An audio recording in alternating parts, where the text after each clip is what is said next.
기도하겠습니다. 주는 그리스도시요 살아계신 하나님의 아들이십니다. 하나님, 우리가 이 포럼하는 모든 이 선교 포럼 나라들에서도 예수 이름이 높아질 수 있도록 제자들을 세워주시옵소서. 예수님의 이름으로 기도합니다. 아멘. 오늘 선교 포럼은요, 아시아 대륙 중에서 일본입니다. 그래서 지난번 파나마 할 때는 나의 선교 이런 주제로 해봤었는데, 이번 선교 포럼 주제는 눈입니다. 눈. 저도 시간을 좀 짧게 준비하려고 이렇게 해서 잘했어. 그래서 얼른 하겠습니다. 한국과 일본은 제일 가까운 제 이웃이죠. 그래서 이거 글자 너무 작죠. 그래서 이거는 지금 일본의 현재입니다. 저는 이거 보면서 조금 놀랬던 게, 아직도 일본이 그래도 국내 총 생산이 전 세계 3위더라고요. 미국, 중국 다음이 그래도 일본이더라고요. 그래서 잃어버린 10년, 거품 경제 이런 얘기가 나와도 그래도 아직 힘이 있구나, 저력이 있구나, 그런 생각이 들었습니다. 제가 이번에 이걸 준비하면서 좀 일본 역사에 대한 내용들을 좀 넣었는데, 이거는 뭐냐면 제가 이제 학부 시절에 역사 전공할 때 이렇게 역사 수업을 한 번 들었었거든요. 그때 이제 교수님이신데요. 이제 다른 분야도 오랫동안 연구하신 교수님들 다 마찬가지겠지만, 특히 이 인문학 쪽은요, 교수님들이 이렇게 연구를 오래 하시고 자기 나름대로 이렇게 이런 열매들이 있으신 분들은 보면 교수님 같지 않고 교주 같아요. 교주. 뭔가 이렇게 자기 학문에 대해서 뭔가 이렇게 사상이 들어가 있고 자기 관이 있습니다. 저는 이분 수업 들을 때 상당히 그분의 그렇게 하시는 말씀들 중에서 좀 설득력 있는 내용들, 또 좀 배울 만한, 또 새겨 들을 만한 내용이 많다, 그런 부분도 좀 많이 있어가지고 그때 좀 많이 수업을 재밌게 들었던 기억이 남았습니다. 그래서 이분 건 했는데, 이분 말이 절대 진리는 아니죠. 이렇게 더 볼 수도 있구나, 그런 관점에서 한번 들어주시면 좋겠습니다. 자, 이게 언제 기록이냐면요, 삼국시대 기록입니다. 삼국시대는 기원전 1세기부터 시작해서, 그러니까 예수님이 오시기 전부터 시작해서 기원전 한 6세기, 7세기 그때까지 갔는데, 삼국시대 때부터 우리 신라 사람들은 일본 사람을 보고 외놈들은 조그맣고 열성종자의 사람이 포악하다. 일본 사람들은 신라 사람은 의리가 없고 포악하고 형편없는 사람이다. 이제 2000년 역사를 자랑하는 원수지간입니다. 역사가 시작됐을 때부터 사이가 안 좋았어요. 우리 목사님은 처음에 소개하실 때도 우리의 적대국이 아니라 했는데, 역사가 시작됐을 때부터 사이가 안 좋았어요. 철천지 원수, 불구대천의 원수, 이런 관계였죠. 그러니까 갑자기 나빠진 게 아니에요. 근대에 와서 우리가 강점을 당해서 지배를 받아서 이렇게 그때부터 한 게 아니라 원래 사이가 안 좋았습니다. 이거 국사 시간에 좀 보신 적 있어요? 조선통신사. 저는 이 뜻을 이번에 처음 알았는데, 통신사가 뭐냐면 통할 통자에 믿을 신자입니다. 믿음이 통하게끔 하는 사신이 통신사예요. 믿음이 통하게끔 하는 통신사가 일본을 다녀와서 한 말이, 일본은 산이 가파르고 내가 급해, 이 신의 물이 급하다. 그래서 거기 사는 사람들이 아주 승냥이 짐승 같다. 믿음이 통하기 위해서 갔다 와서 이런 말을 써놨던 거죠. 그래서 이거 보면서 그랬구나. 이 교수님은 뭘 얘기를 했냐면요, 우리가 한국 사람들이 대부분 일본에 대해서 좋은 감정을 안 갖고 있죠. 근데 거기서 나오는 것들이 사실은 물론 역사적으로, 정치적으로, 또 실제로 많은 피해를 입기도 했지만, 그런 것들이 시간이 지나면서 이 편견과 선입견이 돼서 사실은 그 사람들을 좀 더 사실적으로 보지 못하는 부분들이 있다. 그걸 많이 강조하셨어요. 역사에서 소통은 이런 얘기할 때 교수님이 이런 얘기 했을 거예요. 역사의 소통은 화다, 화. 잘 지내는 거. 그런데 이부동, 그렇지만 같지 않은 거. 잘 지내는데 같지 않고, 이런 얘기하면 되게 교주 같다니까. 저도 막 들으면서 몇 번 아멘 할 뻔했어요. 이분 그래 이 강의를 제가 들으면서 좀 많이 생각을 했었어요. 이분이 왜 그렇게 강조했느냐. 적어도 우리 세대에는 또 우리 후대에서는 다시 그런 고통을 당하는 일은 없어야 되지 않겠느냐. 그런 뜻에서 이런 말씀을 하셨어요. 그래서 우리가 좀 더 사실적으로 보고 우리가 바꿀 건 바꾸고 또 그 사람도 보고 배울 건 배우고. 이분은 좀 뭘 많이 강조하시냐면 냉정하게 보자. 세상을 냉정하게, 역사를 냉정하게, 현실을 냉정하게. 그 전에 이 선교 포럼을 준비하면서 딱 뭘 생각했냐면요. 저는 전도자는 지도자라고 생각합니다. 세상의 지도자라고 생각해서 그 전도자인 우리가 그래도 이 세상 학문을 하는 이분보다는 더 나아야 되지 않겠는가 그런 생각이 좀 들었습니다. 세계관이죠. 그러니까 일본을 볼 때 나쁜 나라, 나쁜 짓을 많이 하는 사람들. 그래서 우리는 나는 일본이 싫어 이렇게 말하기보다 그 사람들의 지금 세계관이 어떻게 형성되어 왔는가. 왜 우리 바로 옆에 붙어 있는 지난번에 미국이랑 캐나다 비교했을 때도 마찬가지지만 왜 바로 옆에 붙어 있는 두 나라가 이렇게 다를 수 있는가? 우리 메시지대로 하면 무엇이 각인뿌리 체질이 되어서 이렇게 다를까? 그걸 좀 보는 거죠. 이 동아시아 문화, 그 국사나 뭐 이쪽 역사를 연구하다 보면 이런 말이 나와요. 동아시아 문화. 중국에서 시작됐는데 조금 이제 대표적으로 유교 사상, 또 불교, 또 이제 한문, 율령은 이제 법과 제도를 갖고 이렇게 하는 거예요. 이제 동아시아 쪽은 이게 다 비슷해요. 한국, 또 일본, 저 밑에 동남아시아 국가들도 다 비슷했는데 여기서 일본만 가다가 좀 달라지는 계기가 있습니다. 우리가 이제 한국 사국들 보면 우리가 딱 지도자 생각하면 왕과 신하들이 이렇게 딱 떠오르죠. 그래서 이 지도자들은 대부분 학자입니다. 근데 일본은요 그렇지가 않죠. 그래서 이 동아시아는 대체로 문의 세계가 됐습니다. 문의 세계. 그런데 일본은 중세가 넘어오면서부터 지도자가 학자가 지도자가 아니라 부사가 지도자가 됐습니다. 그래서 여기는 이제 무의 세계가 됐어요. 그래서 같은 동아시아에 있으면서도 그 동아시아 문화권에서 일본만 유독 되게 다른 방향으로 이렇게 좀 바뀌게 됩니다. 그래서 어떤 차이를 보이냐면 원래는 이제 일본에는 천황이 있어요. 천황. 모든 나라마다 이제 역사를 만들 때 뭐 이렇게 시작할 때 그 신화에서부터 시작하잖아요. 그 일본 역사도 고대사를 보면 그 천황 가문이 신인 걸로 나와요. 그렇게 쭉 내려오다가 이제 천황이 나라를 다스리다가 아까 말한 것처럼 무사들이 이제 지도자가 됩니다. 그래서 천황은 천황대로 있는데 이제 그냥 상징적인 존재로 있고요. 아무런 힘이 없고 무사들이 이제 지도자가 되고 그 중에 제일 높은 사람을 보고 쇼군이라 해요. 쇼군. 대장군, 그걸 이제 읽으면 쇼군인가 봐요. 그 세력들을 보고 막부라고 합니다. 막부. 그래서 이제 일본은 중세 이후부터는 세 번의 막부가 있었어요. 생각해보면요. 지도자가 학자냐, 지도자가 무사냐, 이게 되게 큰 차이가 있어요. 사무라이는 전투원이죠, 전투. 언제든지 싸울 수 있는 준비가 돼 있어야 돼요. 죽일 수 있는 준비가 돼야 돼요. 우리는 어릴 때 이제 왕이 뭐 세자 교육시킬 때 물론 뭐 이렇게 체력 훈련도 시켰겠지만 보통 뭐 하고 이제 앉아서 책 보잖아요.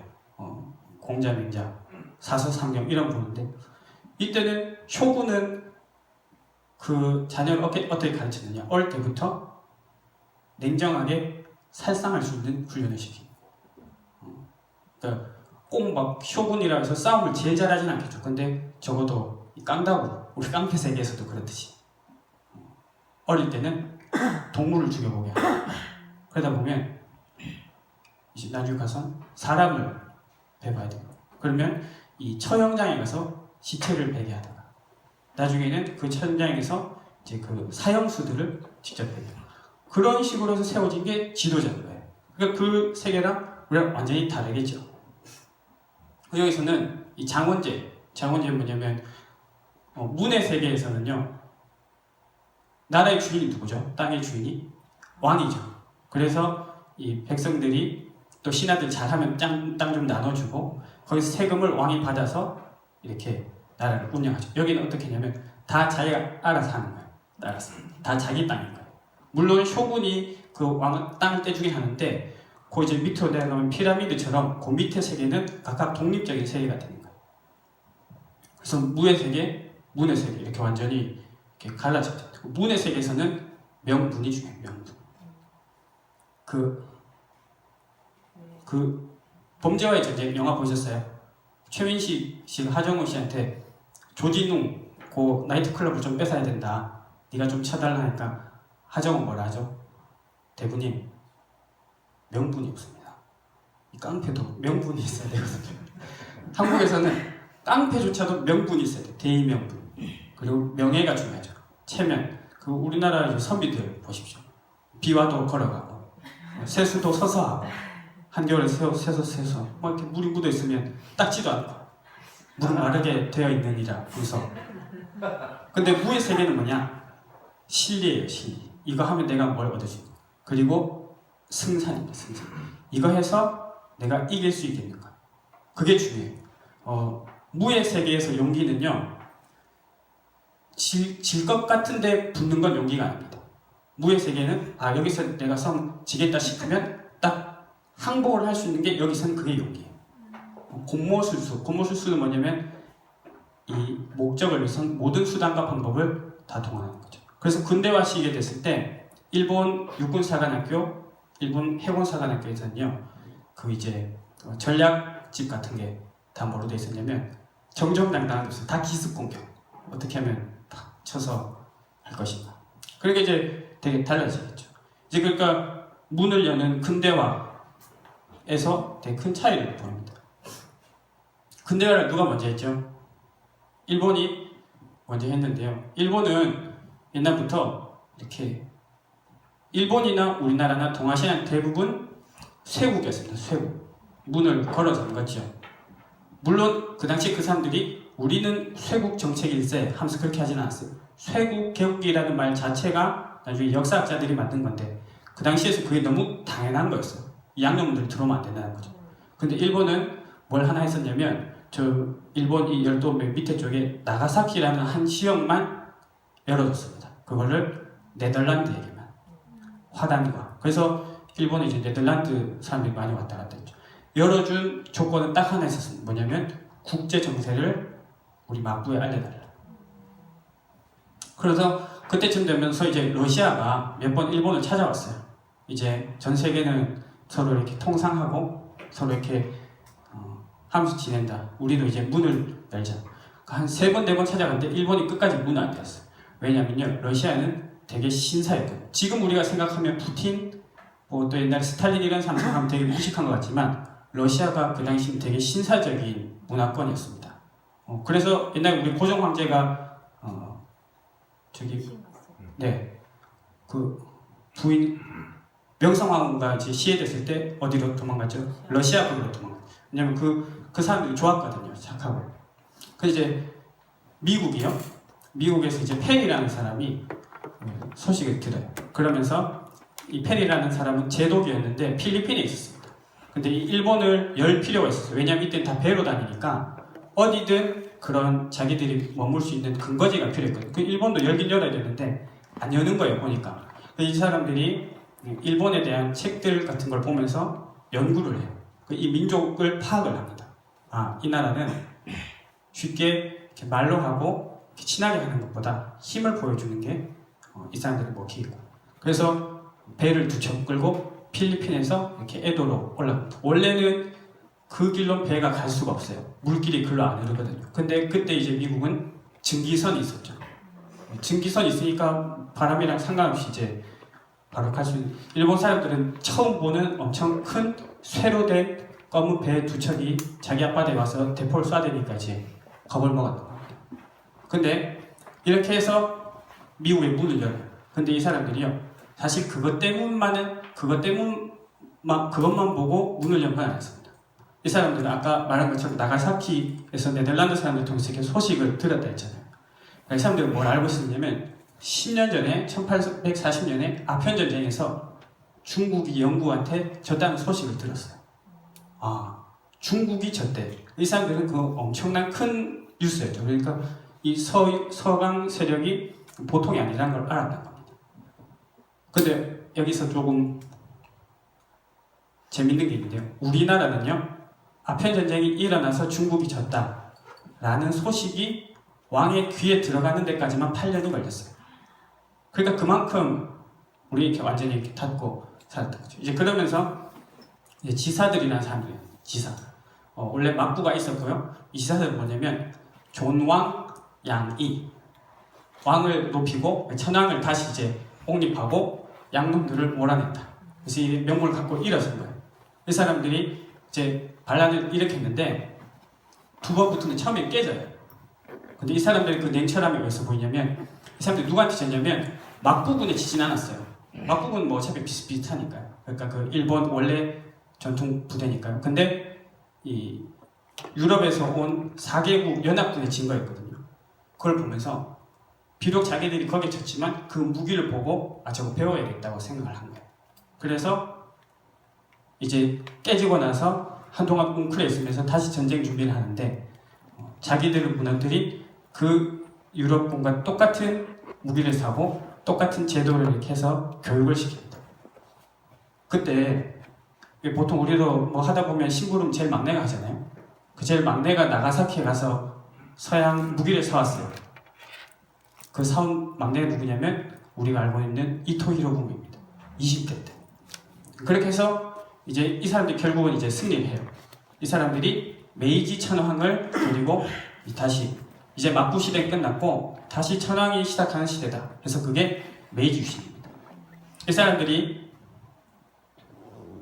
10년이 지나서 자기가 당했던 것과 똑같은 방법으로 조선을 쳐들어갑니다. 그래서 그렇게 먹은 거죠. 그러니까 이런 거에서 굉장히 냉철하고 계산이 틈이 없어요. 빈틈이 없어요. 무조건 딱 보고 될 수 있는 쪽으로 이렇게 한 거죠. 근데 이게 단순히요, 그냥 군사력만 키운 건 아닙니다. 여러분 이 단어를 보면 되게 익숙한 단어죠. 이게 어느 나라 말이죠? 한국말이죠. 근데 다 한자어지 않습니까? 이 한자어는 어디서 나왔냐면 근대 시기에 서양에서 들어온 학문을 일본이 배워서 그걸 한자어로 바꿔낸 개념들이에요. 그만큼 사람이 단순히 그것만 한 게 아니라 아주 기본적인 것부터, 학문적인 것부터, 경제적인 것부터, 산업부터 다 이렇게 잘 키워냈던 거죠. 그래서 뭐 이렇게 이런 거는 이제 무의 세계, 문의 세계를 비교하려고 한 건데 내용이 워낙 방대해서 여기까지만 하겠습니다. 일본 선교의 역사인데요. 일본은 왜 안 넘어가죠?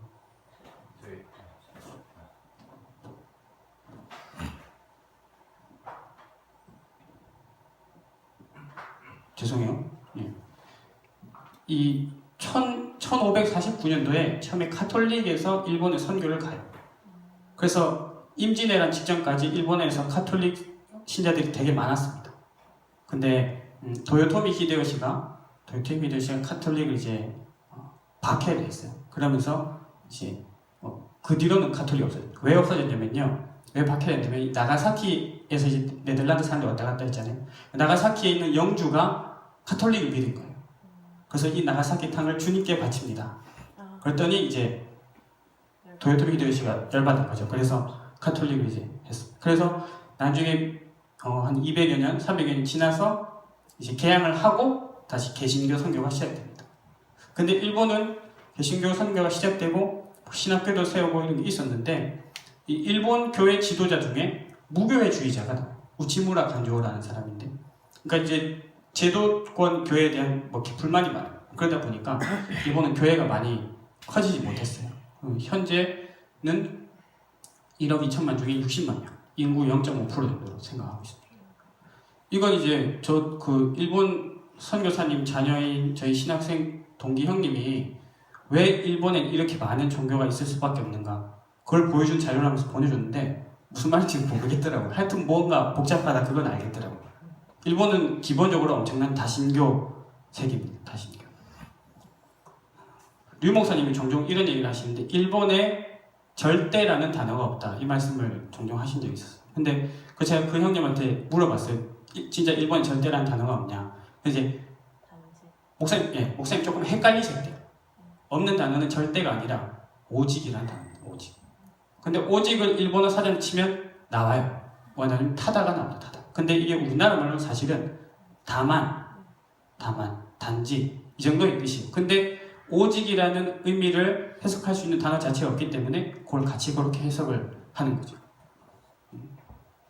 그래서 비슷한 시기에 문을 열고 이 개신교 선교가 시작된 두 나라인데 100년 전에. 근데 또 그 당시에는 한쪽은 한쪽을 지배하고 한쪽은 식민지가 되던 나라인데 100년이 지나서 한 나라에는 1000만 명의 기독신자가 인구의 20%까지 올라가고 한 나라에는 60만 명, 0.5%.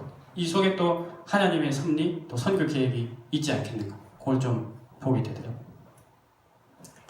우리 총회에서 파송하신 선교사님들인데 이 선교 요람에 있는 분들은 20분이었습니다. 근데 이제 지금 2017년 선교대회 자료를 보니까 23가정으로 늘었더라고요. 그래서 3가정이 아마 더 늘었는데 제가 오늘 좀 기도 제목을 나누고 싶은 선교사님은 이종우 선교사님입니다. 이분이 한번 제가 신학교에 있을 때 한번 특강을 오셨는데 이분은 이 사역 방향이 뭐냐면요, 일본에 있는 현지인 모든 교회들을 다 깨우는 거예요. 그래서 거기로 이 복음 메시지 자료들을 보내고 있습니다. 그럼 이제 그들이 또 일본을 살리도록 하겠죠. 이분은 우리가 이렇게 큰 교회에서 지교회들을 세우듯이 일본에 이분이 세우신 교회가 꽤 많이 있어요. 그 중에는 일본의 10대 교회 안에 들 만큼 많이 성장한 그런 교회도 있습니다. 제가 이분한테 은혜를 받은 건 그런 건 아니고 이분이 하루는 딱 와서 이러시더라고요. 자기가 일본인으로 기화를 했대요. 그러면서 그게 뭐 선교에 유익해서 사역에 유익해서 이런 말을 하지 않고 왜 기화했느냐? 난 일본을 너무 사랑한다는 거예요. 난 일본 사람들을 너무 사랑한다. 그래서 저 사람들을 살려야 돼. 저 사람들 너무 착하고 불쌍한 사람들이다. 그래서 거기서 좀 전도자의 마음, 선교사의 마음을 좀 많이 이렇게 좀 느끼게 되더라고요. 이게 기도 제목인데요. 제가 이거 보면서 지지난주 강단 말씀 서로 사랑할 것이다. 예수 그리스도의 이름을 믿고 복음사랑, 서로 사랑할 것이다. 영원사랑. 그런 말씀이 좀 이렇게 떠올랐습니다. 그래서 오늘 이따 기도할 때는 이종호 선교사님 기도 제목을 놓고 좀 같이 기도하면 좋겠다. 그렇게 좀 생각이 들었습니다. 네, 내용을 워낙 방대해서 좀 줄인다고 줄였는데도 시간이 좀 초과돼서 죄송합니다. 네, 이상입니다. 질문.